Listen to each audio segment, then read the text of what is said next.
Howdy. Welcome to the show. I am CharLee Simons, talking about two things you're never supposed to talk about: politics and religion. One decides what life is going to be like here on Earth. The other one decides what it's going to be like when you leave it. Makes it kind of important. And Vim Miller is on my show. Vim, V-E-M. Yep, that's his name. And he got himself uh, an idea that he wanted to go and report on and do a podcast from.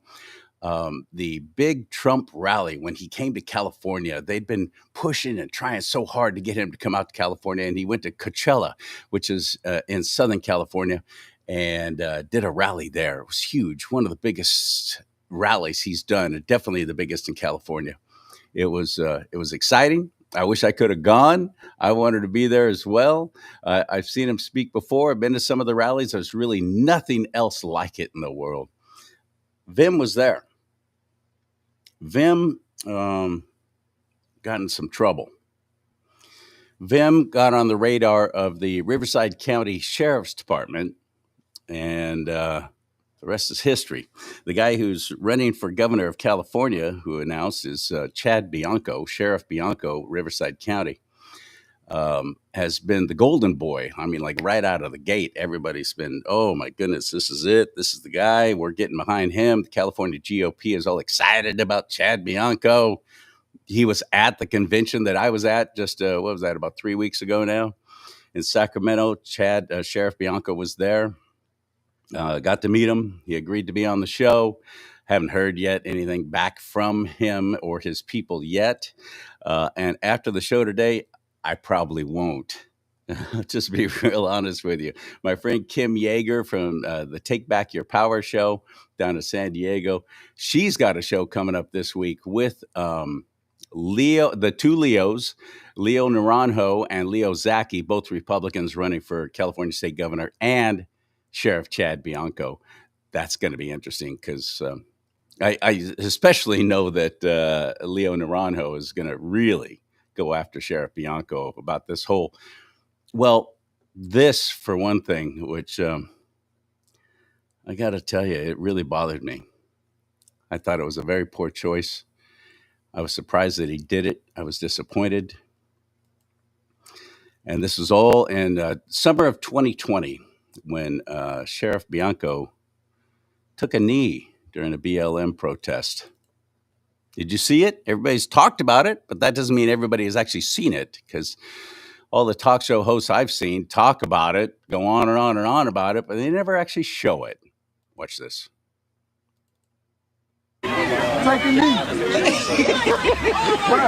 Wow, so you saw law enforcement coming together with the protesters there in discussion, and there you go. You see him take that knee as they Chad talked Bianco about there, take a moment of solidarity. Yeah, as they talked about how they were going to handle this moment, the protesters in direct conversation there with the sheriff.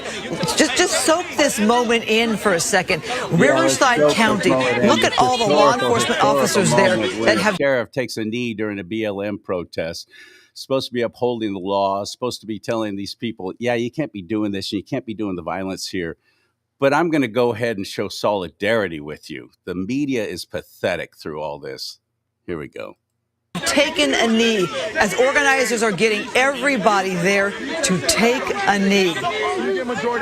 Here's where the problem's happening. So look at them there in discussion. I can't. All right. Discussion of what? What are they talking about, by the way? It looks like that one of the organizers there is saying, you get your deputies up here closer and you make these other police officers, because you'll see there's police officers behind the sheriff's deputies, different departments, different kind of law enforcement. One is county, one is city. Police officers never took a knee. I appreciate it. Thank you, man. Thank you. Give them space to take the knee. Hey, back up. Give them space back to take the knee. Listen to somebody commanding the crowd, saying, give them space to take the knee. Look at the officer. They're even recording this moment. The unfortunate part of this is everybody. This is a huge divide. There's no work in here. Voices be heard. It's just a big, huge divide. And the leaders of this have to work with us to make a difference. And if this is what starts it, then this is what starts it. made you take a them move. right now by taking a knee and showing your 100%. 100%. In this vicinity. What is your message to the community? The message to the community is this does nothing. This does nothing. Your voices mean everything. Actions do not. Actions are contrary to what our voices say sometimes. And if we all, the leaders of us and all of us together, want to come together to make a difference, especially here, then the only way we're going to do that is together, not individually on, I mean, all you got to look at their signs. You look at their signs and yet somehow it's supposed to demand respect. Respect gets respect from us to the community, from the community to us.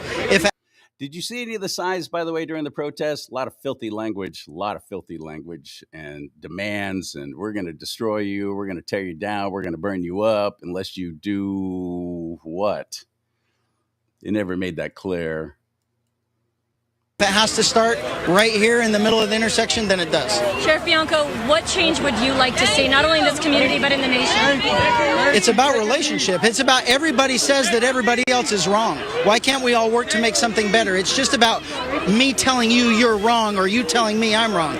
Yeah, why can't we all just get along? It really isn't about how we're going to fix this. Right now, it's about everybody pointing fingers at everybody else. And we got to get past that. We got to get past that. You're going to get past that by doing what? What are you doing that you're going to get past that? You've encouraged it. You have enabled it. You've allowed it. You've given them the okay. The comments on these different websites or Facebook pages and so on have been pathetic of people going, oh, what a great thing. What a strong thing. What a brave thing he did. What? That guy wants to be your governor. He wants to be the governor of California. Here's another thing. It's so funny how he's talking about taking a stand against things. Watch this interview after the shooting of President Trump in Pennsylvania. Sheriff Chad Bianco gives his 2 cents on it. And scary moments today as shots were fired at a crowded campaign event, killing at least one person that was there and injuring former President Donald Trump. Riverside County Sheriff Chad Bianco is joining us now. Thanks so much for being with us, Sheriff.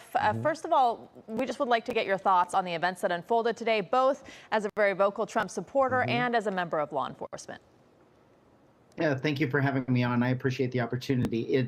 Initially, my first reaction was complete shock, then anger, and how can this happen, and why would this happen? But honestly, as a law enforcement professional and as a leader of Riverside County, who we encounter politicians and prominent people in our county quite often. And it's up to us to help the Secret Service with the mission of keeping them safe. And we have, in my world, we have known for quite some time, over the last minimum of 3-4 years, that it was only a matter of time before something disastrous and catastrophic like this happened, because of where we are in the world of political identity and just the division that is going on in this country. And it's thank God that it wasn't worse. My heart goes out to the family of the individual that lost their life today and the others that were injured, and even the Trump family. I mean, he's going to have to deal with this for a long time, and so is his family as they continue through this process. So it's a horrible day. It's a horrible day for our country, and it's got to stop. The horrible vitriol that comes from our politicians when they talk about each other.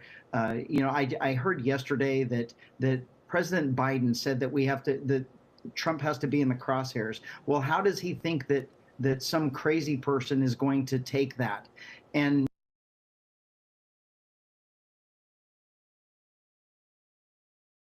we've got to stop. It's embarrassing for our country, for the rest of the world. And we need to get past that. We need to just get back to really a civilized society where we care about rules and laws and how we treat other people.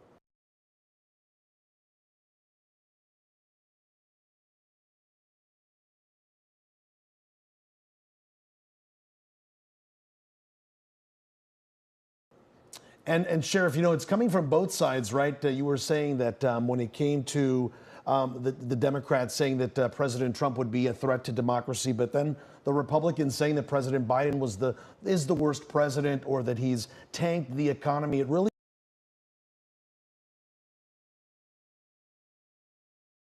is campaign talk that, like in this case, led to violence. Yeah, it's very true. And you have to go back in history and see that, you know, campaigns are all about different views. It's all about disagreements, and one party believes that they have the right answers for the economy or for the direction of the country, and another party believes different.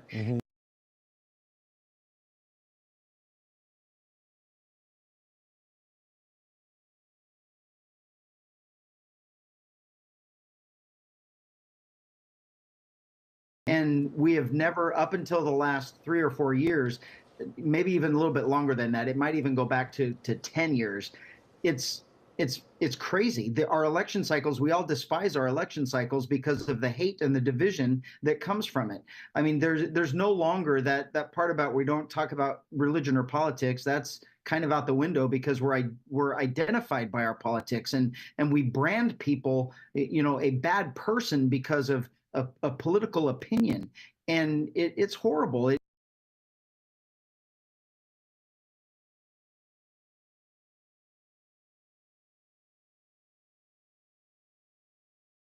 It's done nothing but divide us. It's caused hate, and these fringe people, whether it's the right or the left, that are not normal people like you and I, they feed off of this. And when you're constantly telling people, telling anyone that something is bad or someone is bad, and especially Trump, that's what we're talking about. It wasn't President Biden that was attempt assassination today. It's President Trump. And you go back and you look at the hatred that politics and a vast majority of the media and the public direct toward him, that predominantly is false. It's propaganda, and it's just political hatred, and it drives crazy people to do crazy things.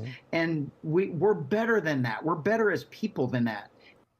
Half of us are, the other half not. And we're embarrassing ourselves to the world when we all know, and we should be the greatest country in the world. Right. Okay, quickly before we let you go, but noting that this is definitely on both sides, including from the former president himself at some of these rallies. But I want to get your take as a law enforcement officer. Says the media that's to blame for almost all of it. Do you consider this a success by the Secret Service that they were able to shoot this alleged attempted assassin? I can't wait to hear this. Or do you consider it a failure that the shots were ringing out in the first place? Well, I will say I'm not going to second guess anyone because I wasn't there and I didn't know what they knew going in. I have seen a particular interview with supposedly an eyewitness that said that he saw the shooter, and he notified law enforcement several minutes before the shooting happened. So I will commend them for ending it quickly, and they stopped many more people from getting hurt. So the law enforcement there and Secret Service.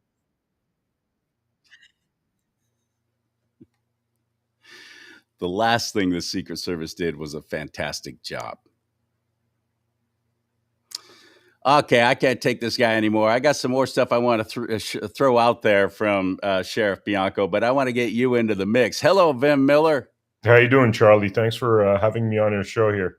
So 5 years ago, coming up this June, your life changed dramatically, probably forever. I don't know how you recover from what this guy did to you. You showed up at that rally in Coachella. How exciting. There were tens of thousands of people there. I mean, just the sheer logistics of all that is amazing. And you have to work synergistically with all these different law enforcement groups, county sheriff, city police, FBI probably, and definitely the CIA. Bring it all together and try and keep this one man safe. They failed in Pennsylvania miserably. But in Coachella, they threw all their eggs at you. They put all your eggs in the Vim Miller basket because you showed up as a podcaster, as a conservative activist for the rally, wanting to do reports from there. That was exciting. But I think you made one big mistake, Vim.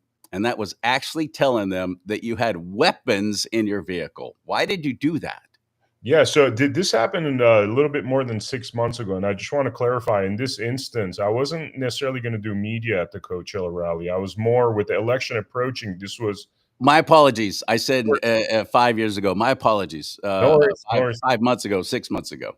Yeah, so I wasn't. I was just really going to this Coachella rally because a lot of my friends were going to be there, and with the election coming up within 3 weeks of that Coachella rally, we've been very active this last 4 years with my media company, America Happens, in producing mega content. You know, literally at the. I mean, we're talking about down to the wire right before the election. We were releasing videos about the Fedsurrection and how that was arranged, I should say. So we've been working actively every day to get information out to the American people because, as you can see, the media, or mainstream media, I should say, has not been very effective. They've been a divisive tool. They've been a tool to cause a lot of heartache, literal deaths, almost got us to a point where we could have imagined this country breaking out into a civil war. So having worked in the mainstream media all my life, I mean, I started in 1995 in the media world, and I've worked at all these companies like CNN, Fox, MSN, and really seen how it works behind the scenes. I mean, they're all very heavily leftist dominated organizations. And it became offensive to me through the first Trump administration, where I saw how their vitriol was actually translating to blood on the streets. And so I felt like I could no longer be part of an institution, the mainstream media, that was essentially destroying our country in so many ways, you know, toxifying our children. So, you know, we've been working very hard for many years now in getting the truth out. And for people that are interested, you can go to americahappens.com and you'll see we've done over 1,000 plus pieces of content, including documentaries, to get the truth out on various subjects. Pretty much you could pick any subject that's been censored by the mainstream media, and we're usually there first, including being one of the first media companies to actually interview the J6 guys while they're going through unfair trials, while they're in jail. There might have been 2 or 3 organizations that had the courage to do that because the censorship was so bad at one point post 2020. And really, that's been our purpose. That's been our calling in life in order to get this information out. And so, you know, I've been to a lot of Trump rallies, and a lot of them have taken place in Nevada. I'm originally from California, but I moved to Nevada in 2020 because of all the COVID nonsense, and California just, you know, went off the rails. I couldn't, you know, and you know, a state that's off the rails where you're paying like New York City type prices for everything, and it's misery, and you got to wear your mask. And there's, you know, if you don't wear your mask, some jerk off in the supermarket comes up to you and reads you the riot act. I mean, I got tired of all that stuff. So I decided to move to Las Vegas, and, you know, was working in Las Vegas. So when the Trump rallies happen in Las Vegas, a lot of us are Second Amendment gun holders, right? I mean, when I say a lot of us, pretty much every single friend I know in Nevada has guns in their car in a lawful manner. And so every time I would go to a Nevada rally, if there was police officers prior to me entering the parking lot, and what's important to keep in mind here is the geography of things, because we're going to get to that about what happened with Sheriff Chad Bianco in the October 12, 2024 Coachella Trump rally. But the rally and the parking lot are 2 separate locations. And the reason they do this, I've talked to a lot of FBI agents and Secret Service, is because when it comes to assassinations, it's not just via gun. It's like somebody could show up like Timothy McVeigh with a bunch of explosives in their car and take out half the rally if they're right next to each other. So what I'm been very well aware of, having gone to over 24 Trump events, big and small, also events where it's basically, you know, Trump and 100 people that are close-knit members of the Nevada Republican Party. So this is, you know, it wasn't my first rodeo, basically, right? And so when I arrive to the Nevada rallies, if I see a police officer or a sheriff's deputy, I should say, I just let them know, hey, I have a couple of firearms in the back. You know, my concern's really been like when I park my car, if somebody breaks into my car, it'll be good for the police and for law enforcement to know that there's a couple of guns in that car, because the last thing I want is my guns to be used for criminal purposes when they're registered to my name and they're That makes sense. That and makes sense. so every time I say this in Nevada, they're like, cool, park your car. And then when you park your car, you usually walk up to a mile or more to get to the rally. So it's not like, you know, you walk out of your car and the rally door's right there. No, it's like you actually walk quite a distance, right? And the Nevada deputies would say, you know, cool, just park your car. Obviously, don't take your guns to the rally. Now, once you arrive to the rally location, then you got to go through metal detectors and Secret Service screenings and all that stuff. And frankly, they're so thorough that for anybody that's been to these Trump rallies, they don't even let you bring a vaporizer inside these rallies. No. So if you have one of those vape things, they make you just toss them out, even if you paid $50 for it, right? So anyway, cutting a long story short, I go to Coachella, and now I'm in the vicinity of Coachella. I'm nowhere near the actual Trump rally. This is what I want the audience to understand. I am 1 mile away from the Trump rally because I have special entry passes, and this will get me into the special entry parking lot. Then I got to get out of my car and walk through the field, and it's a mile if I drive, but it's 0.8 miles, almost a mile, if I do the walk cutting through the field, right?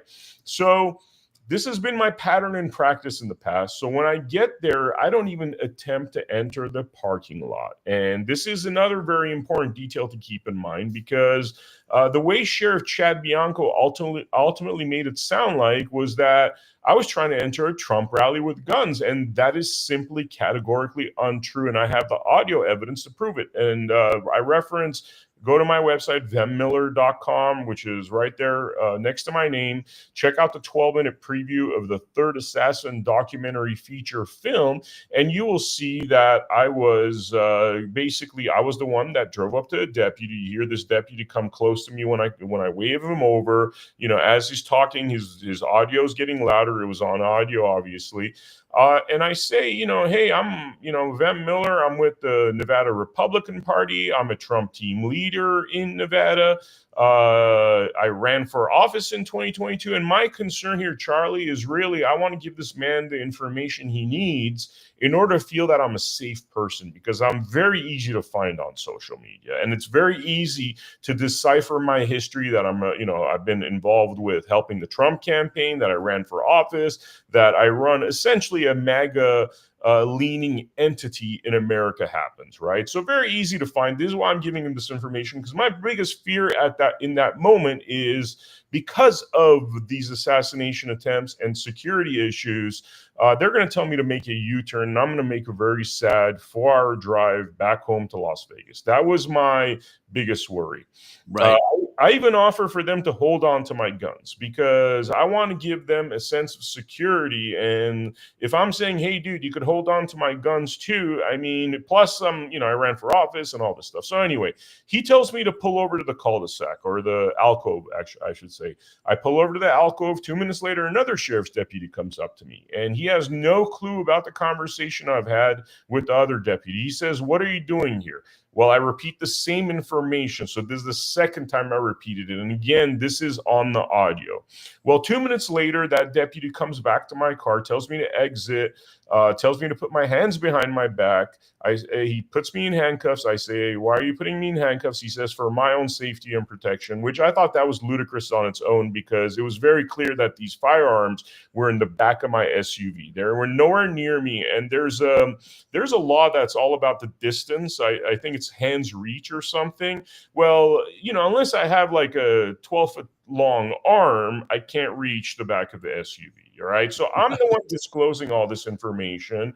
I'm being totally transparent. Nonetheless, you know, according to this deputy safety and protection, they put me in handcuffs. And from that point, it cascaded into one of the biggest nightmares I think any human being could experience in their life, where firstly, I was, you know, put inside a SUV for a cruiser, a police or sheriff's cruiser, for 2 hours, most of which it was 110 degrees plus in there. I lost consciousness a few times because I already wasn't feeling well when I got there. Subsequent to this, I was lied to by the Riverside Sheriff's Department deputy named David Coronado, who told me that, look, we just want to go and look at your guns and make sure they were lawfully purchased, and then you could be, off your, you could go home at that point. We don't care. Well, what they did when I said you could get my guns from the car and told them exactly where they are is they ransacked my car with 10 to 15 sheriff's deputies, Secret Service agents, FBI, totally destroyed a lot of things I had in the car, including hard drives. And I have actual pictures and video of what the truck looked like after the fact.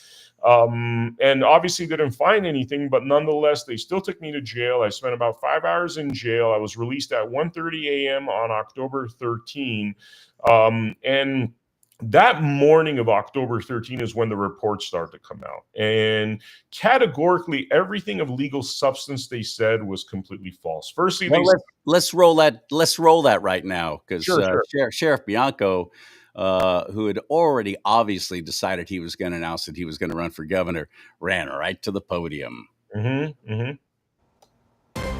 want to get to breaking news. Officials in Riverside County are giving us an update on the man arrested yesterday near a Trump rally in Coachella. Let's go ahead and listen in. There has been a lot of media stir beginning last night with social media and further on today about the arrest, and so I am here to give you as much information as I can. I will answer all of the questions that you have.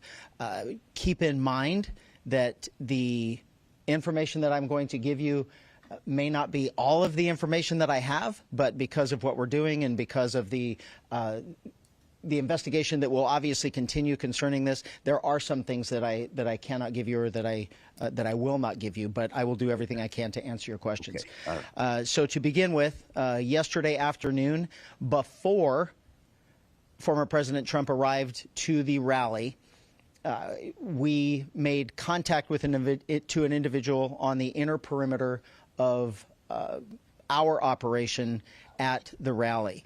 As you can imagine, this was a very large event. In regard to previous attempts on the former president's life, this was not something that we were taking lightly. We had a very detailed plan in place on how we were going to keep not only the former president safe, but all of the participants or the attendees of the rally safe. So in general terms, I will tell you that we had a larger outside perimeter and then an inside perimeter that was completely controlled by us, by Riverside County Sheriff's deputies, and both of them served different purposes. We did not keep residents from their homes. We did not keep people that were traveling through the area from going through if they had a legitimate reason to go through. So the outside perimeter was basically to allow people in that we thought belonged there. The inside perimeter was to make sure people were proceeding in the right direction. He keeps talking about perimeters, inside, outside, parking a mile away, just trying to get there.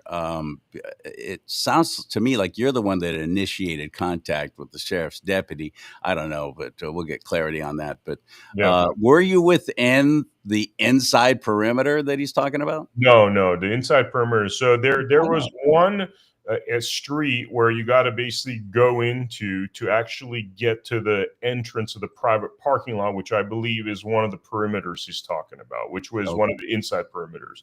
To get there, I made a right, and it was basically a police officer moving a cone around, right, to just let people in, so like regular traffic couldn't go in there. And then there was the entrance to the private parking lot, which seemed to be one of their inside perimeters, which I didn't even attempt to enter that parking lot. My conversation with the deputy. It's odd that he keeps saying that, making it sound like, well, we were within our legal ramifications and to do all this. So let's continue with him. Mm-hmm. The way it worked yesterday is only people that were allowed inside the perimeter, the outside perimeter, in a vehicle was if you lived there or if you had documentation that said you were going to this rally in the form of an email with VIP credentials or press credentials.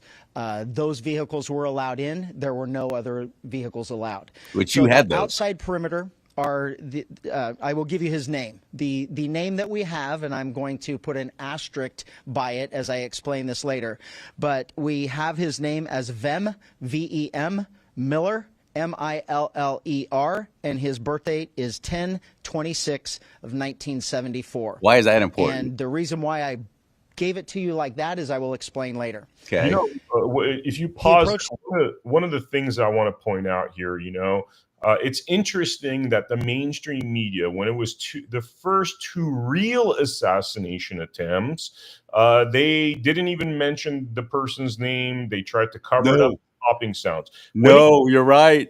When it came to this instant, they went guns blazing, not only Chad Bianco, but the entire media. And this is where I have questions. I don't want to jump to conspiracy theories, but my brand America Happens, it says very clearly on the bottom, rage against the mainstream media, right?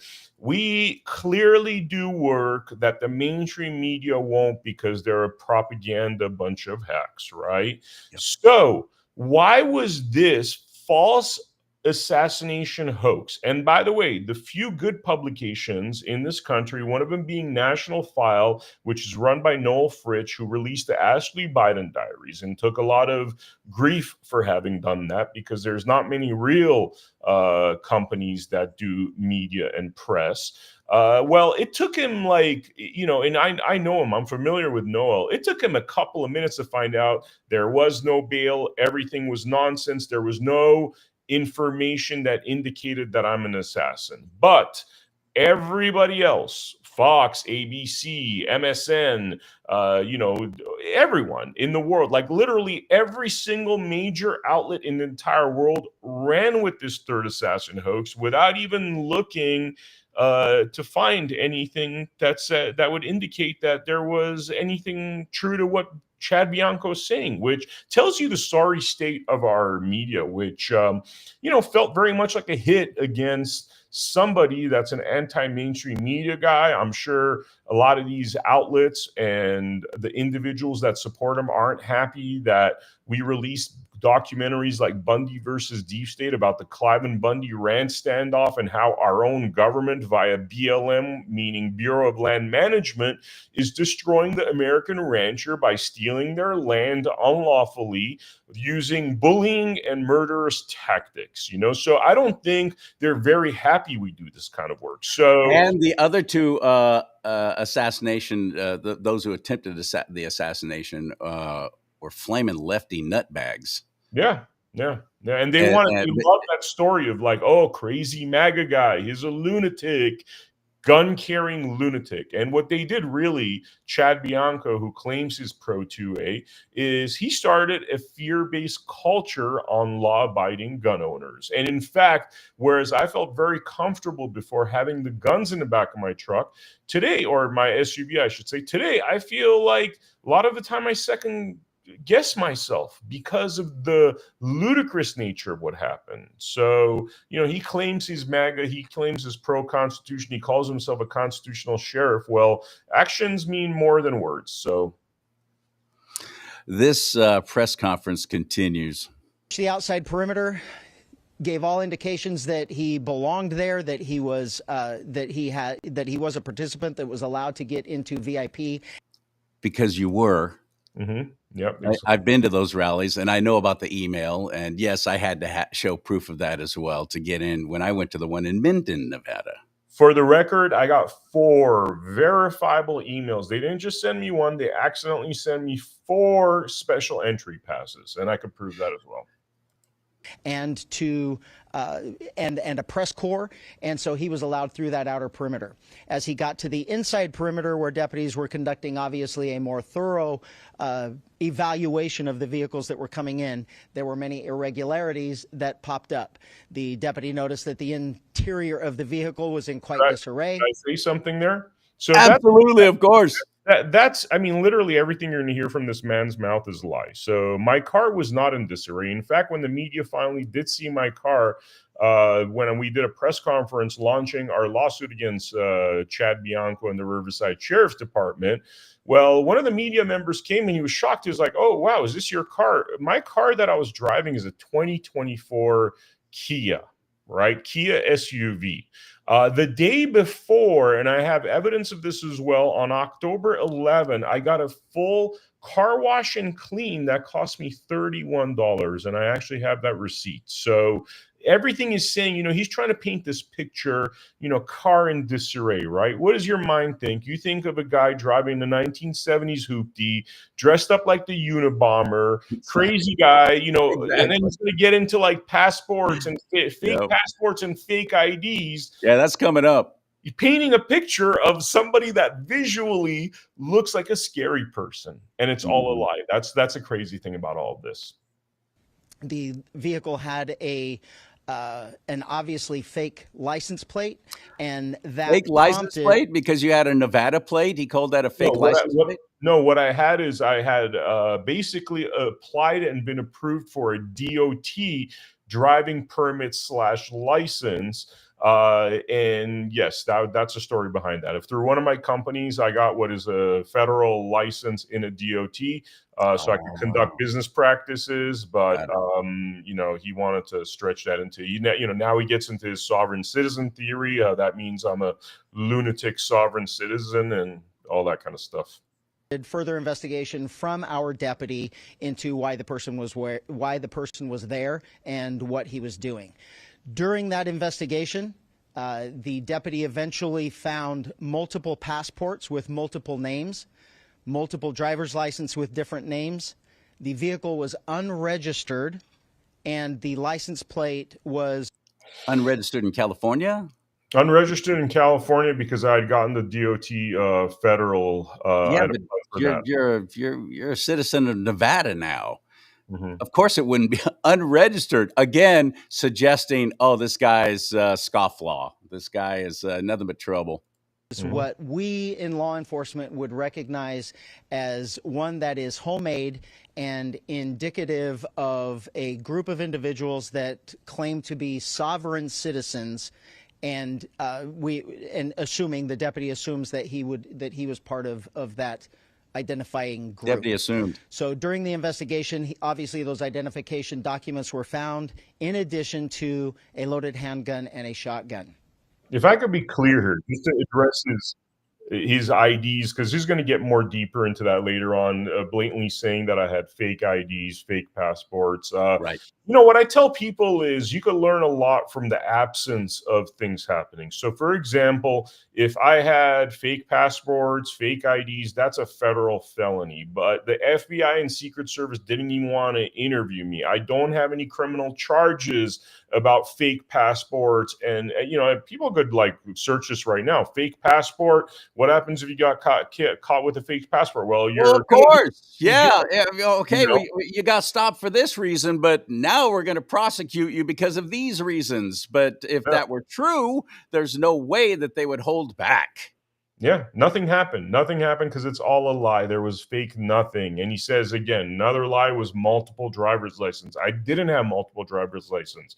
I have one driver's license from Nevada. It says clearly Vem Miller on there. So anyway, this is all, you could see how it was building this James Bond, Jason Bourne story, kind of with shades of Unabomber, guy with the disarray, car in disarray, to really paint a picture of a psychopath.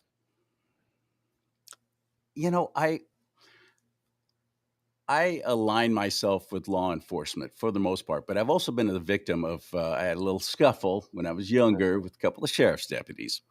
And the police report, or the report that they did, the sheriff's department, was full of lies. They just made crap up. Mm-hmm. And the whole attitude is, what are you going to do about it? The judge is going to believe us, not believe you. That was the attitude. So I've experienced this, but yet at the same time, I have family in law enforcement. I'm military myself.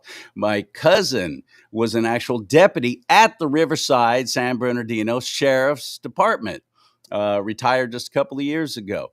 But I get it. I understand. It's a hard job. It's a horrible job. And especially, like I said, when you have all these different departments all trying to work together to make sure Pennsylvania never happens again. Yeah. They're going to be very diligent and hyper alert as to Mhm. things going on. You, as we're going to see from Sheriff Bianco a little bit later on, he literally admits that the deputy was very nice. It was the nicest deputy in the department who talked with you, and you're the one that made the whole thing happen. What's your story on that? I mean, I did absolutely nothing. Like the audio shows, and they made a lot of false accusations. But guess what? We're here 6 months later. They refuse to reveal the body cameras. Now, they tried to cite me for 2 misdemeanor gun charges. And we've gone to court. This is going to be the 3rd time in May we're going to go. And I've been told that, again, it's going to go into continuance because a few things are happening. First, no DA wants to touch this case. It's become a third rail, which it should indicate something. Eventually, they're going to have to force a DA to take the case, and it's clear that nobody wants to. The second issue is that they don't want to release the body cameras, because if they release the body cameras, it shows that their deputy's behavior was incorrect. They did a lot of wrong things. And then what does that do? All of a sudden, everything goes away at that point. The case is dismissed. And God forbid, in the middle of Chad Bianco's campaign, that one sliver of, we cited him for a misdemeanor, all of a sudden goes away. And whereas right now, 99.9% of what he says is BS, imagine if that 0.1% goes away too in the middle of his governor's campaign, which kind of tells you how things work, because it's not like the DA is acting as an independent party. They're clearly delaying this out. They're clearly avoiding the release of the body cameras because that's not going to be good for them. It's going to show a lot of bad. But yet every other case, that's one of the first things they release. Exactly. Except when there's international attention on it, except when the guy's running for governor, except when he's been caught literally saying like dozens and dozens of lies. And then saying more lies to cover it up. He still keeps lying. 3 weeks ago, you're talking about that CRA convention where we're both there in Sacramento. Well, that was actually a GOP. CRA is California Republican Assemblies. This was the GOP convention for state. Okay, so is this the same one in Sacramento on the 16th? Yes. Okay, so we're there, and Chad Bianco was there, and lo and behold, I hear that he's going around telling individuals that I had a loaded firearm underneath my car seat, because he got asked this question all the time. What happened with that third assassin thing? How'd you get it so wrong? Well, I still believe he was there to do bad because he had a loaded handgun under his car seat, which we know categorically is complete BS. The audio shows that it's BS. And, by the way, if they have body cameras, and God forbid those body cameras show them with finding the guns where they were, which is the back of the SUV. And now we have individuals that we could basically depose and get affidavit from that are 6 months later still being lied by Chad Bianco, who's so desperate for power. I mean, my grandma growing up was a very religious person. I'm of Armenian descent. I would hear her reading the Armenian Bible out loud at 5 a.m. in the morning when I slept over at her place. And often I heard about these kind of individuals that will sell their soul for earthly power, that will say 1,000 lies in order to achieve earthly power, right? And you brought up that BLM, lying about the BLM situation, right? Or at least the kneeling part. Well, after that, for people that are interested, if you go to americahappens.com and there's a tab called Chad Bianco is a Criminal, click on that. The second video we made of many parts, the second video is about him not only kneeling for BLM, but then he lies to a crowd of individuals. I actually believe it was a CRA crowd from the poster that's next to him, saying that he was tricked into kneeling to pray. That's what he actually said to a crowd of people. Not only to that crowd of people, but he also said it to a national radio audience with somebody who I admire greatly, and that's Larry Elder. And he said the same thing. He was kneeling to pray. And you're going to make all your other deputies pray? I'm sorry, is that lawful? Is that a lawful order? Kneel right now and pray. Can a sheriff actually tell his deputies to do that? What a load of crap. So Just that one lie alone negates anything that he's going to say about the event and try and make excuses for. And that's just one lie. So it sounds like there's a whole lot of others coming up. Do you want to see more of Chad Bianco, by the way? I really don't, but I know the viewers do. So okay, you've already seen it all. Here we go. Watch this. Watch this. I am glad that we're not talking about this after we shot him. We get to talk about it before, and no matter what, it's all going to be speculation about what his intentions were getting there. What we do know is he showed up with multiple passports with different names, an unregistered vehicle with fake license plate, and loaded firearms. If you're asking me right now, I probably did have deputies that prevented the third assassination attempt. If we are that politically lost, okay, that we have lost sight of common sense and reality and reason, that we can't say that, holy crap, what did he show up with all of that stuff for and loaded guns, and I'm going to be accused of being dramatic. We have a serious problem in this country. Because I wouldn't call it being accused of being dramatic. I'd call it being accused of lying and falsifying arrest records. What's the deal with the passports? What's he talking about? So, they never even questioned me about this stuff. Had they questioned me about any of this stuff, everything has a logical explanation. I have 2 passports. So I was born in Canada, but I grew up in Los Angeles. That's why I probably have a little bit of a weird accent, because even though I moved away from Canada when I was just 9 years old, I have half my family's in the United States, half of them are in Canada. So I had both. You say I'm a boot to put the cat out. Haven't said that proudly in a very long time. Okay. But I grew up in the Valley. So I grew up in the LA San Fernando Valley. I was a Valley kid, and I had a Canadian and U.S. passport that I traveled. Well, he said 4. He said there were 4. No, there was just a Canadian and a U.S. passport. I know. He said there were 4. Yeah, I know. I mean, everything I'm telling you, everything of substance he said was a lie. I just have a Canadian U.S. passport, and I have a Nevada driver's license. Nothing more. Those are genuinely what was there. So my birth name is actually Vem Miller Yanofkin. That's on my birth certificate. I dropped the Yanofkin when I ran for office in 2022 in a heavily Republican district, which is, I think, plus 14 Republican. Basically, a lot of white people. My campaign manager told me, hey, just drop the Yanofkin. Funny enough, the head of the Clark County Republican Party, Jesse Law, who's also the same guy that got me the special entry passes, was involved in that decision as well when I dropped the Yanofkin. Now, in terms of my U.S. passport, that's why he was saying fake name. Yeah, and it's not a fake name. This was all, I actually had legal documents in that place. They said that I misidentified myself as well, because when I had my little scuffle with the Santa Clara County over there in San Jose area, I had my radio station jacket on, and my name on air was Tom Sterling. And so they said that I purposefully misidentified myself. From them. I told them what my real name was. They have my ID. It was insane, but they just falsify these arrest records, and they don't seem to pay any kind of price for it. You know what's funny? His name's not Chad. That's what's hilarious about all of this. It'd be Charles, right?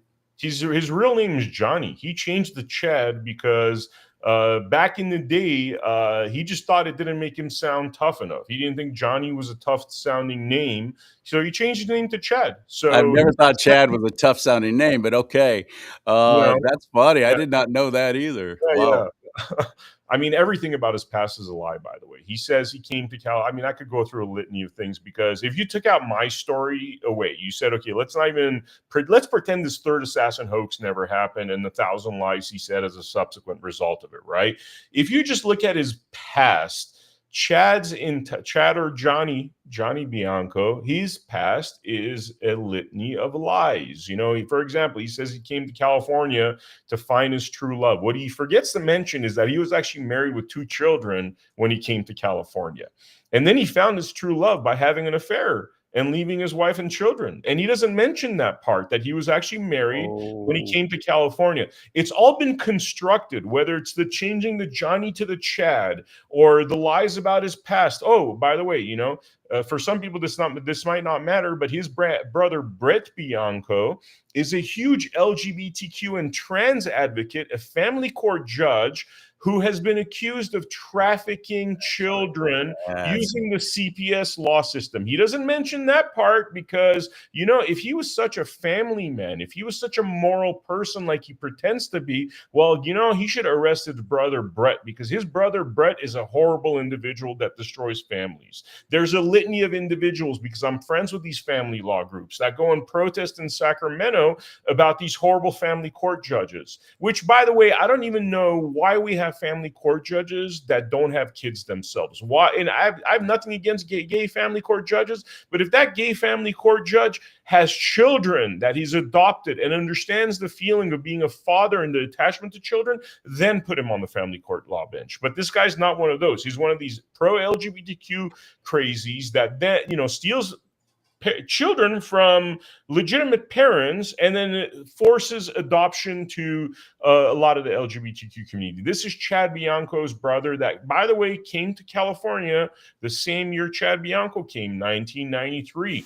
And he is one of the biggest family court judges in Riverside County. And if you walk around Riverside County, and I'm talking about by the historic court, you see a lot of family law lawyers over there. It seems to be big business, this idea of stealing kids from parents, separating kids from their father, which... You're right when you say it's big business. It's big money. Yeah, exactly.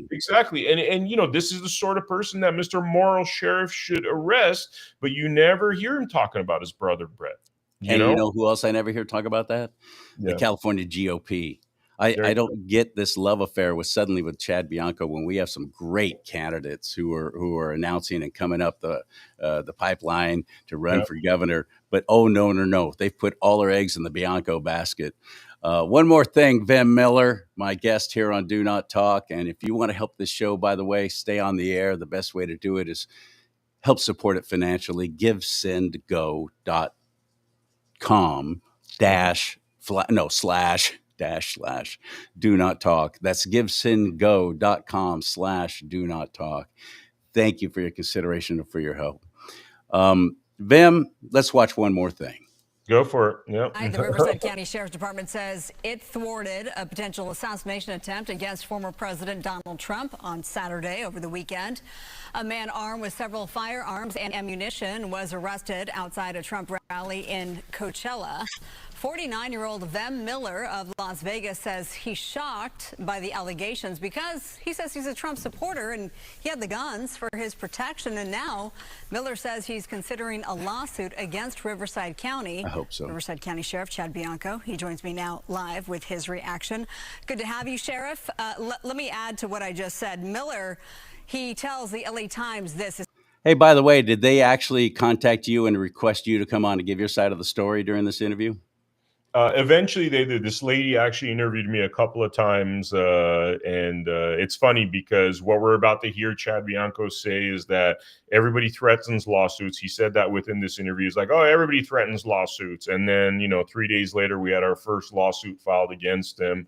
And he also continues to say blatant lies, because what you're about to hear this lady say is that Vem said he drove right up, just like I told you. I drove up to a deputy 20 yards from the entrance to the private parking lot, said I had a couple of guns, told all of that, and he blatantly says, and you're going to hear him say this, that I'm lying about the entire thing when the entire thing's been audio recorded.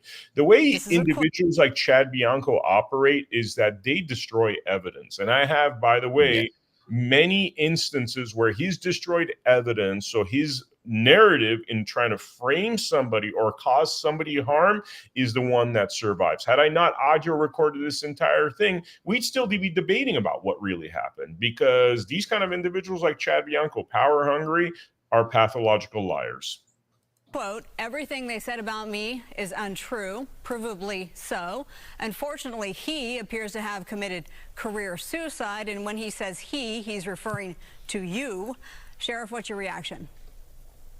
he can say anything he wants to try and minimize his involvement in this or threaten to sue. Everyone threatens to sue.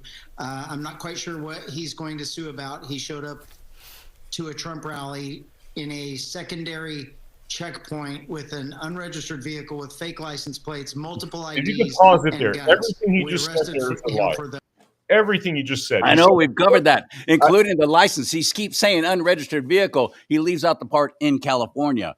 Well, so you're telling me people from out of state can't come to a Trump rally in California? And he's saying I showed up to a Trump rally, which I was a mile away from the Trump rally, right? He's saying that I was stopped at a secondary checkpoint. No, I wasn't. The audio proves I wasn't. I didn't even make it to the secondary checkpoint. And the secondary checkpoint is talking about is the entrance to the parking lot, but that's not where I went, because even prior to the entrance of the parking lot, I saw a deputy, thinking that I'm not even going to attempt to go into this place. If this deputy tells me, you know what, you got a couple of firearms, it's a weird time right now, a couple of assassination attempts, just go home, which is really what should have happened. Is like, you know, either make a U-turn or, you know what, we search you, you're pretty safe, seems like you're, you know, part of the Trump camp, you know, you could go out right in, don't take your firearms out with you. I mean, it was a very simple thing, you know, but he's the guy in charge of training these police officers. I mean, the buck stops at Sheriff Chad Bianco. And so and also, by the way, he was too busy hanging out backstage with President Trump and luminaries. He's the sheriff. He should have been on location at this very highly sensitive time. He talks with about his deputies. How, absolutely. he talks about how, you know, there was all these assassination attempts and all these security issues, blah, blah, blah. Well, why are you in your suit hanging out, you know, star effing? I won't say the word, because we're Christians here, but you're back there star effing while your deputies, who are obviously not very well trained, are the ones on location at such a critical juncture. A lot of questions there. Those he can sue whatever he wants, and then he's made a lot of allegations against our deputy.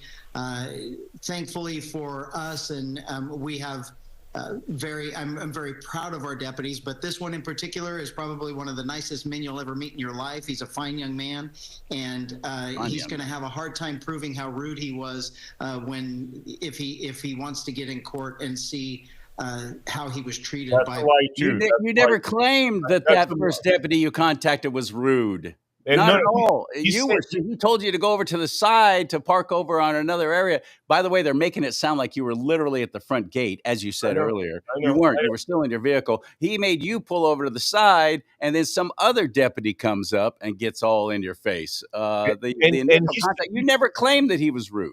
And even he's talking about the arresting deputy. His name's Coronado, right? He's saying I'm going to have a hard time explaining how rude I was to him. Well, I was never rude to Deputy Coronado, never. And funny enough, hey, release the body cameras. If I was so rude, show to the world how rude I was. But we've been in court 3 times already, and they don't want to release the body cameras. I've been told they're just going to keep doing this until the judge gets frustrated and dismisses the case, and they hope this happens in the quiet. And they hope you go away, because you have to drive all the way up from Nevada for every single one of these hearings. I'm not a going away type. That's what they do. That's what they do. That's what they want. They're going to drag this out as long as possible so no proof actually comes to light during this election campaign. Yeah. Well, by the way, we filed a $100 million lawsuit against them. $100 million. $100 million. I mean, go big or go home. That wasn't my decision. My lawyer thought that this is based upon the egregious nature of what he'd done, that would be appropriate to put in there. My concern is, mostly, I'm talking 99% is to get Chad Bianco in court, because the dozens, hundreds, potentially thousands of lies he told, I want him to be answerable to that. Yeah. Because you're hearing right now, it's like lie, right? I want him to sit in front of a judge and jury and be humiliated. Why do I want this? Because this kind of megalomaniac that is willing to destroy lives, that is willing to put, and I've had death threats. My parents' home, by the way, got raided after this, after I was actually a day and a half after the FBI and Secret Service said, I'm no danger. Him or his department sent false information to the Las Vegas Metropolitan Police Department. They raided my parents' home, who are elderly, scared the crap out of them, embarrassed them. Then the landlord gave my elderly parents, okay, and my dad has major medical problems, a 5-day eviction notice. Literally not only destroyed my life, but destroyed my parents' life, and all based on lies. And this is a day and a half after the Trump camp. The FBI, Secret Service all say that, you know, there's no truth in this. And he still went on media appearances after that. Like the media appearance you saw, that's from October 14, the one in the box right there with the lady, right? That's October 14. He went till October 15. Guess what made him stop is our initial lawsuit. When we filed that initial lawsuit, he stopped doing his media tour and propagating these lies. But until that lawsuit was filed, he was out there going against the, you know, counsel of the FBI and Secret Service, and making up lie after lie after lie to make himself seem like a hero of false valor. That's Chad Bianco right there. Wow. Probably the nicest deputy we have on our department. He was extremely nice, polite, and kind to Mr. Miller. And Mr. Miller isn't being very forthcoming and honest in his little video about his little video, your little video interaction that he had with us and his arrest. So. Yeah. That little video, let me just jump in and ask you about that little video was seen by millions of people, by the way, because that thing went viral. They actually ripped the video or parts of to show it. You know, it just like he talks like 5 words a lie. You know what I mean? It's just unbelievable. But you know what's really sad about this, Charlie? That so many people in California, I've noticed there's an epidemic in California, have actually bought this guy's crap. And frankly, I get attacked every single day because I'm going after this person. I get it. They've dug up my divorce case, which was also based on fraud.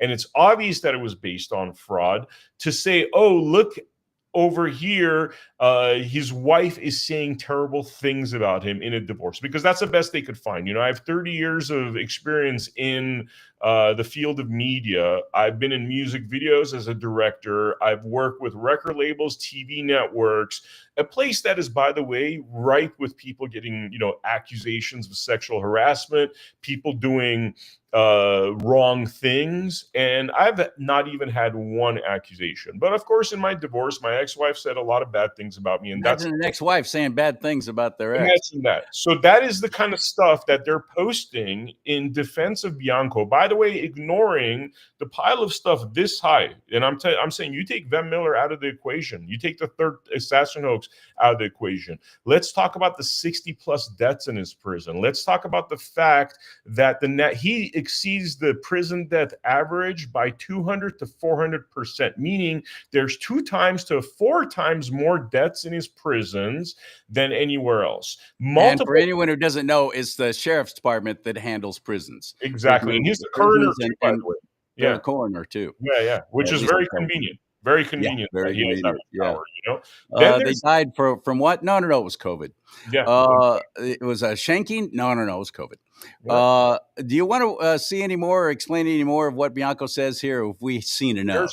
Go for it. Let it go. Okay. All right. Let's do it. The deputy, what have you learned from him on how this all went down? Because this was one of the checkpoints to get in. He obviously didn't get in. He was arrested. The biggest concern, of course, are the firearms. Now, according to Miller, he says that he actually flagged the deputy down to say, hey, I have some weapons in my trunk.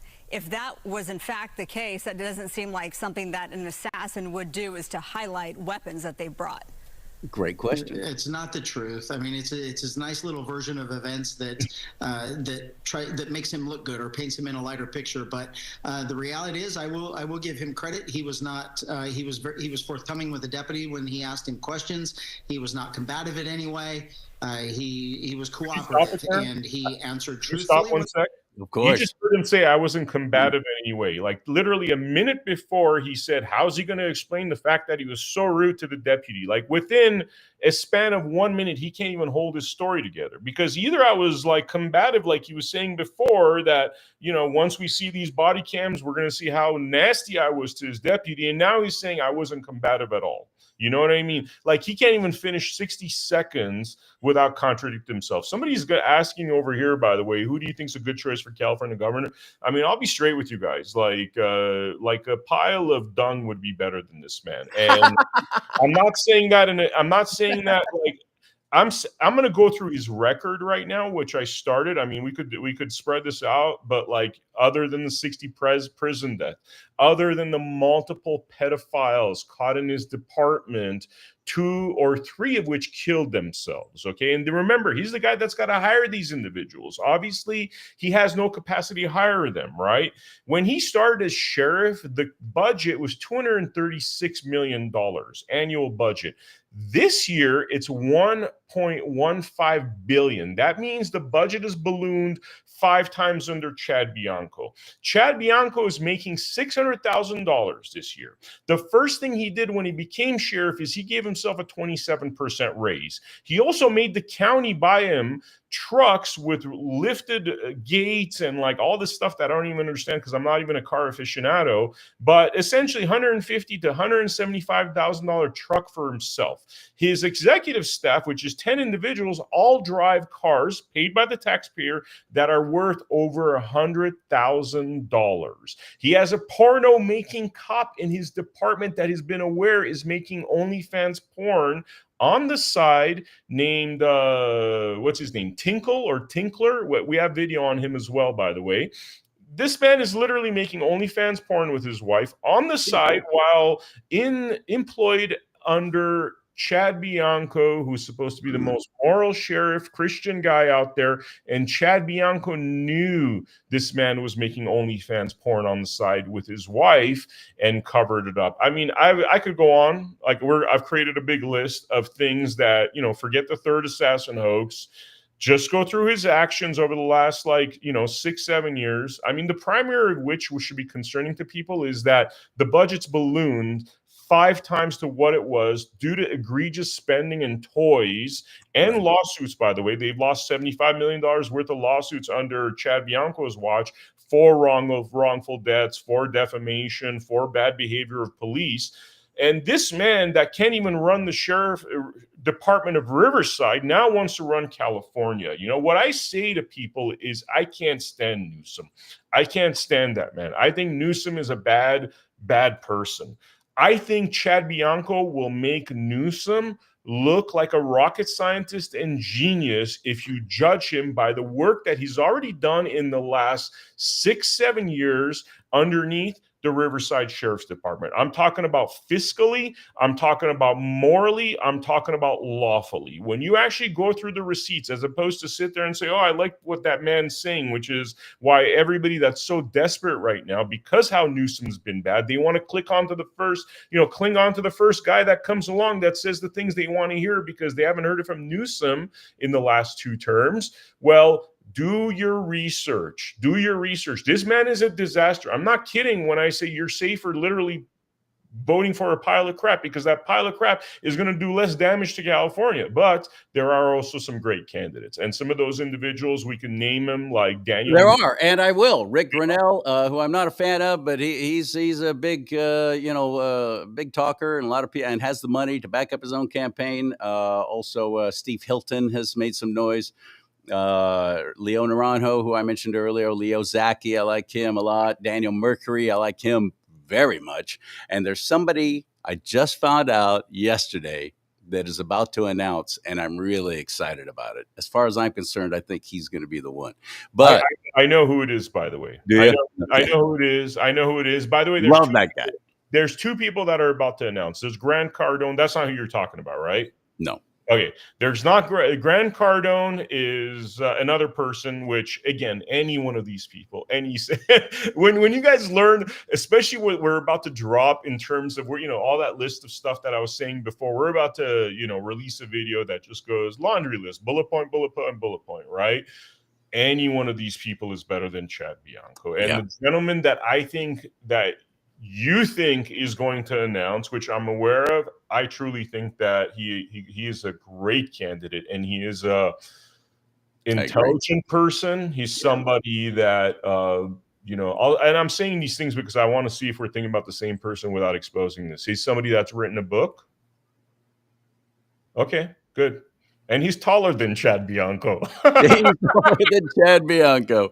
Yeah. All right. Do you want to watch any more Chad, or can I get rid of this? I mean, it's up to you, man. It's up to All you. right. Well, let's roll it. Since I got you on and you got time, I want to see your response to this. When the deputy asked him questions, he portrayed himself as being a VIP and a journalist, and as the deputy, which you were, you are. asked him questions and asked if there were any weapons or explosives in the vehicle. He said VIP, by the way. You never presented yourself as a VIP, as far as I know. Special entry passes. VIP is basically for that particular event, VIP meant that you're willing to donate the Trump campaign $5,000 and get a picture with him. That was the actual VIP designation. Oh, got it. Okay. That's for people that I don't do those sort of things. People going backstage, yeah. Yeah, this is like, the dude came in from whatever town. He's really excited, is wanting to make a donation. He gets a picture with Trump, There you go. All right. Said that there were guns, and the deputy eventually ended up searching the car, retrieving the guns. They're unlawful in California, and then also finding the multiple different IDs. So he was arrested for. When he says unlawful in California, there's a list. Are these guns on this list that are not allowed for sale in California? No, what he's talking about, and they dismissed these charges, by the way. They got rid of these charges. The first two charges was for having the mag in my Glock. And in California, you're supposed to have them separated. I did not know that. By the way, they dismissed that. They didn't even pursue that.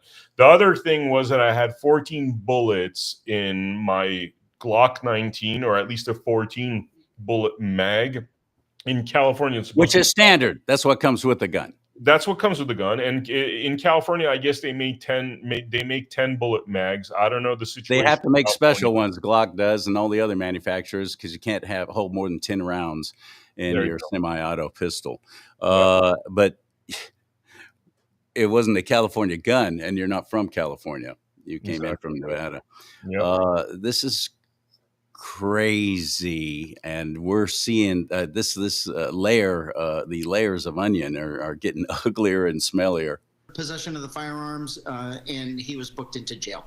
It really truly is as simple as that. Okay. If he wants to be mad at someone, he could possibly look at all of his influencer friends that just keep repeating and sensationalizing this whole thing. I need thing. to stop that. Oh, it's my fault. It's my fault. He was on influencer friends. He was on an interview where all of a sudden he blamed everything on the social media folks for words that came out of his mouth, for press releases that came out of his department. Okay, so we look at somebody like Newsom, and people fault him on not taking accountability for bad things he's done. Well, you're seeing a person that is unable to take accountability. He was never willing to take accountability for his lies. He lies 6 months later. He's trying to blow this off onto, hey, it was the social media influencers, when the words came out of his mouth, when the press releases came from his PR department. Disaster, guys, disaster. I mean, seriously, I've been exiled from California because of all the Gavin Newsom nonsense and COVID. One of the reasons why I'm fighting so hard to expose this man, despite the endless attacks against me and my life when I go after Sheriff Chad Bianco, is because I don't want to be exiled anymore from California. LA's home to me. I grew up starting in the 80s in Los Angeles, and it was enough with these woke monsters and the nonsense they did that drove me out of California. I want to come back home. And if this man is the governor, there ain't no way I'm coming back to California for those years, because you're dealing with somebody that's a pathological liar that is frankly a criminal. When you guys see the litany of the things that this man's done, covering up. And by the way, we're already seeing it because these body cams haven't come out. Cover up, cover up, cover up. Lies, lies, lies. I mean, we're talking about somebody that, his ego's out of control. He can never admit fault. This is somebody that'll make Gavin Newsom look like an angel. I truly believe. And I wouldn't say that lightly because I despise Gavin Newsom. But Gavin Newsom, parade of narcissists. Yeah. I don't know, dude, how you're even. This is horrible. This is horrible. But I'm grateful to you that you're going after them legally, because that seems to be the only thing that they respond to and respect, and that gets any kind of results. You can't keep, because the media would have let him go on there and pontificate. Anytime the questions come up, he could have continued telling these lies. You're absolutely right. If they released the body cam footage, that would dispel everything, wouldn't it? That would explain it all. That would paint a very clear picture. And they normally rush to do that when the department looks good in that body cam footage. Here it apparently doesn't. That really paint him in a worse light than what our press release or my press conference did. Okay, let me ask you this, because obviously, he said I had fake IDs, fake passports. I'm a lunatic. 100%. I was there to cause harm, and I'm an assassin. That's what came out of his press conference. And now he's saying the social media people that repeated what he said is worse than his press conference. So let's take a moment to absorb that. Yeah, let's do it. the body-worn cameras will prove that he is correct, and so we'll What's see your what explanation happens of there, this, Sheriff Chad? He is a free man tonight. He posted bond $5,000, and he's been out since Saturday. He's not facing federal assassination attempt charges, just some gun charges. In hindsight, Sheriff, do you? Why is he shaking his head before we get to whatever question inane question she's going to ask? Why is he shaking his head when she mentioned the bond, the bail, $5,000? I mean, he's a pathological liar. There was no $5,000 bond. That was confirmed, by the way, by National File. And I reference National File again because there's literally 7 real credible journalists in this country. Unfortunately, a lot of them didn't make it to the White House. I don't think any one of them did, which is also a disappointment because I'm here to bash Con Inc. as well. It's like after I've seen the extremism of the people on the right to support somebody like this, I think we have problems in both parties. I'm glad our side isn't trying to sexualize kids and put them on puberty blockers and isn't into some forms of censorship, but we have those problems on our side as well. And this is why it's important to talk about these things, because the people that are supporting Chad Bianco blindly without doing their research, they're a part of the problem. They're like willing to literally, like a criminal megalomaniac, voting into being governor of California. And we just spent the last 4 years preaching, why aren't you guys doing research on your guy Biden and Kamala? Because frankly, when you look at their past, they're as dirty as Chad Bianco over here, which tells me they're uniparty. It's not Republican or Democrat. But I referenced Noel Fritsch, who, again, National File, he actually made a phone call to the Riverside Sheriff's Department, which, I mean, this is what journalists should do. Is if this dude is saying there was a bail and he's, nodding his head saying there was a $5,000 bail, well, a diligent journalist would call him and find out. And guess what? He has it already on file. There was no $5,000 bail. But well, he didn't nod his head. He shook his head as in saying no. But so I want to see if he comes back and corrects her in this answer to whatever she's going to ask. Do you have any regrets about calling this a likely assassination attempt? No. In the end, we will never know. From the point he was arrested, we will absolutely never know what was going to happen if those guns got in there. And it was our job to keep them out. So it's all speculative. And he did not say, by the way, there was no bail. There was no $5,000 bail. We just released him. Interesting, because if he would have said that, first thing in my mind, I'm watching this interview is, why? If he had all these things that were so bad, and like you said, these were federal charges even possibly, why was there no bail? He never corrects the woman. The deputies did a fine job. They did it. And no one is going to jump up and down and say, oh, you caught me. This is what I was going to do. He's going to defend himself. He's going to deny. And quite frankly, How dare you? it's fine. I mean, that's his right. He can do whatever he wants. But in all of the red flags, he can't do whatever he wants. Assassination attempts that have already been made on pause the that for a president. sec. And He said, instead of pausing it, I'd rather just get rid of it because I'm so frankly. he said that a red flag is the prior assassination attempts. How? Yeah. I mean, in what world is that? He wants to keep bringing people's minds back to that. Like the red flags of prior assassination attempts. So that means that because there's prior assassination attempts, you're just going to persecute people that have absolutely done nothing. I mean, the man, hey, look, I know people are excited about him right now because there's no opposition. I think some of these candidates. They're just being ignored by the California GOP. They're being ignored by the highly corrupt California GOP, and we could get into why I haven't left California since coming to California from Washington, D.C., where I live now. Right after on inauguration day, I actually moved to Washington, D.C., but then after having made a visit to that Sacramento GOP event, I haven't left this coast right now, and part of that is because I got to tell you, our California GOP, first time I experienced it up in Sacramento, but there's a lot of Democrats in there that pretend they're Republicans. There's a lot of rhinos in there that are, and, there's people in there that are aware of Chad's,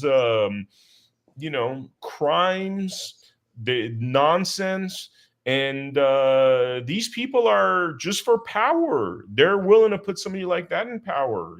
There was an incident that happened between my business partner and a individual named Ceci, who's running for office. She's a beautician, and Mindy walked up to her and said, look, they've been friends for a real long time. They've known each other for years. Mindy walked up to her and started saying what had happened with the third assassin story. Because when you know the details and you could actually be like, okay, he lied about this, he lied about that, he lied about this. We have evidence that, like all these lies were told. He knew he was lying, by the way, which we've also verified because we've had informants within the department that said he had information that clearly showed I could not possibly be an assassin, but yet ignored it and tried to destroy my life. And we could get into what was going on there because remember, false information was given to the LVMPD who were sent to my parents' home, which they thought I was living there. So hot and heavy, they come there, anti-terrorism unit. And had I been there, I think the story that Chad would have wanted to be told and what he was very capable of because he gave that false information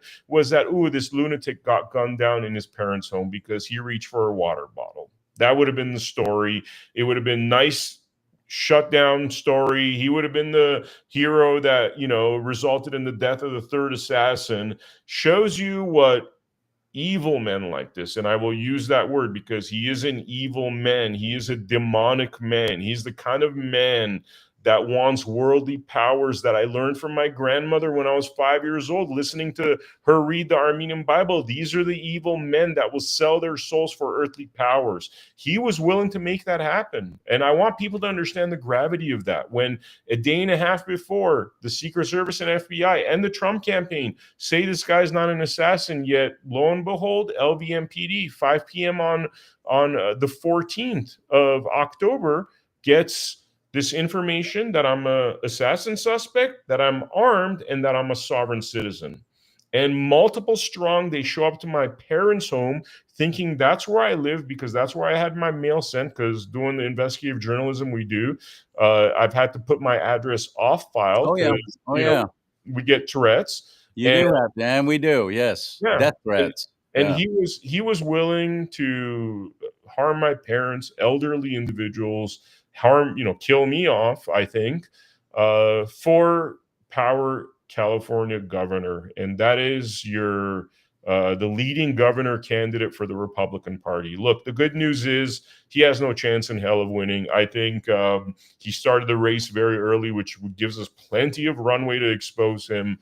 We're going to make sure that he drops out in humiliation because I don't think it's enough just to have him drop out or make it to the primary and lose by a number of votes. He needs to drop out in humiliation, because that is what's going to protect Americans. When other corrupt individuals, and believe me, right now, this corruption is the rule and not the exception. As somebody that's done 1,000+ episodes of interviews about corruption in all aspects of what's going on in America and the world, this is the rule, not the exception. A message has to be sent out that if you're a scumbag, we the people are going to destroy you using every lawful means necessary, and beyond the lawsuit. If we know. Well, the beauty, we have a California GOP that is all on board for some reason. Something's happening, because we're all talking about it, and the parties, the party itself, and those of us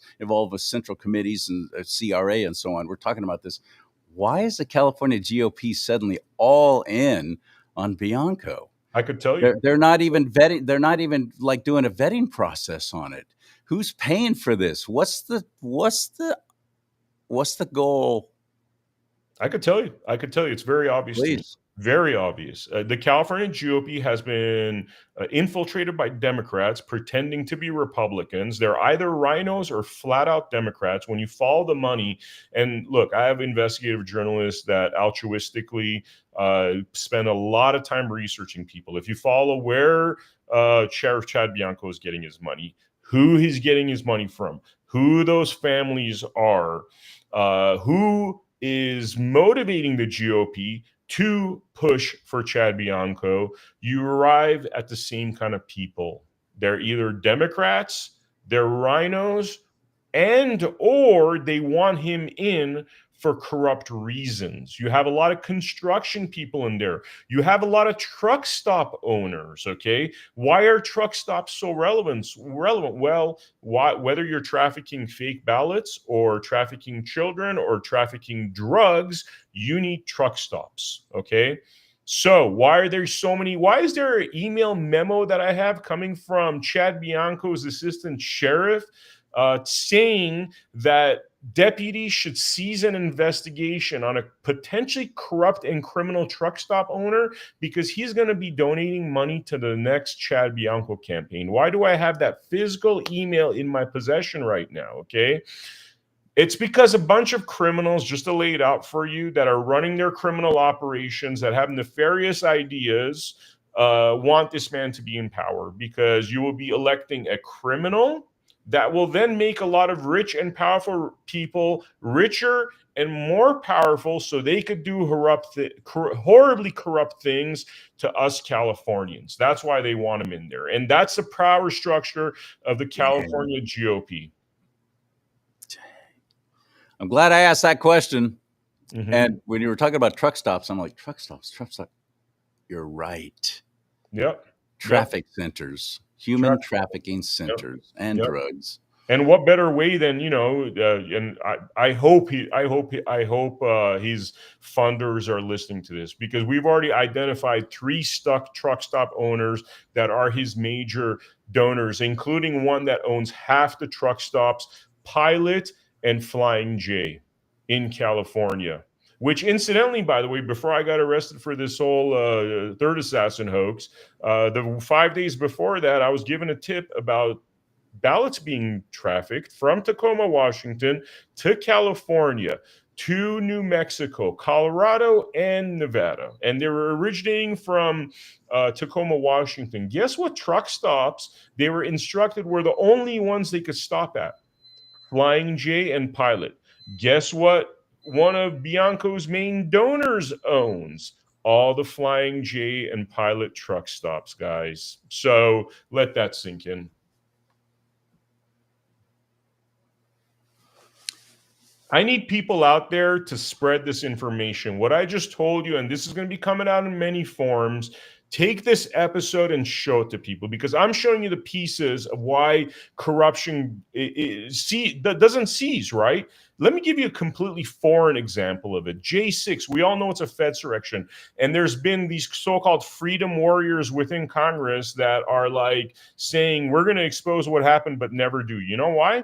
Because the Capitol Police and the sergeant in arms in Congress we're all aware that there's a Fedsurrection happening. Guess what kind of information the Capitol Police, and I'm giving you this example because sometimes people don't understand how this corruption happens, and this is very applicable to what's happening with Bianco and these so-called Rhino and Democrat scumbags that pretend they're a part of the GOP with the truck stop owners and all these guys that want to push Bianco.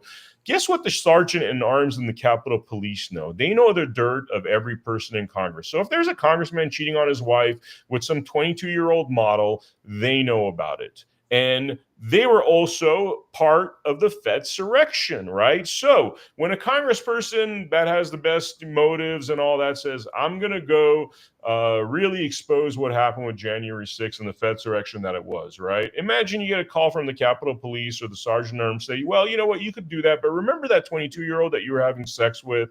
Well, you know, that's also going to come out. And then all of a sudden you see these people through bribery and scandal stop doing what they're doing. What you're seeing with the California GOP right now is an infrastructure of corruption. I'm not saying everybody's bad. There's a lot of great people in that in the California GOP.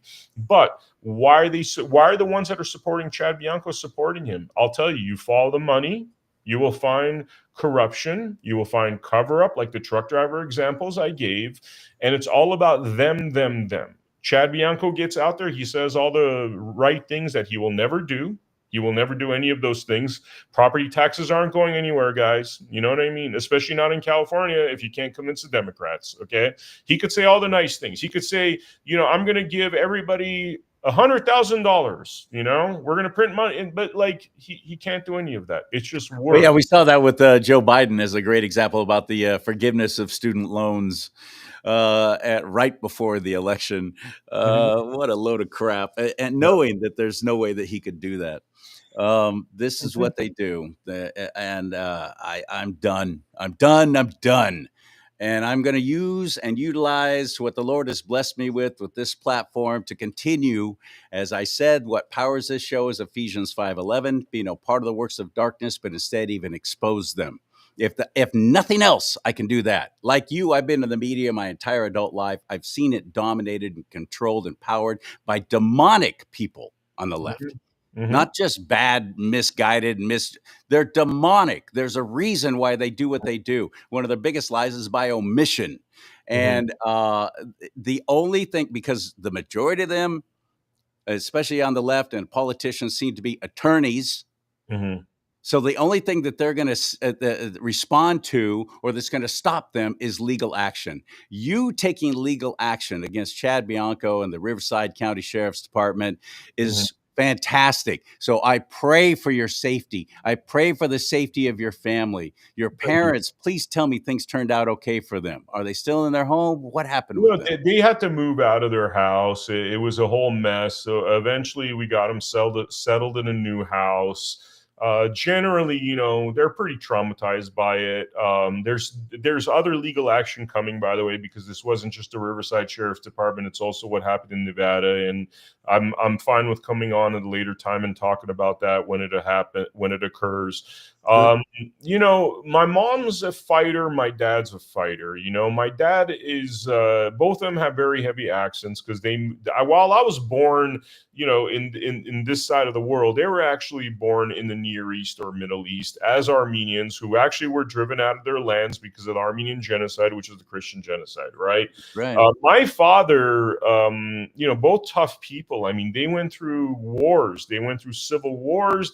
My dad got kidnapped by Hezbollah at one point, eventually was able to escape because they thought he was an Israeli Mossad spy because funny enough, he had passports in his pocket because he was getting ready to leave the country, right? But, you know, like it was like a Chad Bianco, a Middle Eastern Chad Bianco that thought, you know, this guy is a spy because he has passports in his pocket. Well, they went through all sorts of horrible things. So they're pretty tough. But the sad thing about all of this is my parents literally escaped that part of the world because of terrorism. And here they are getting terrorized by the same kind of evil demonic character. Over there, that might be Abdullah Mohammed or whatever. Here it's Chad Bianco, right?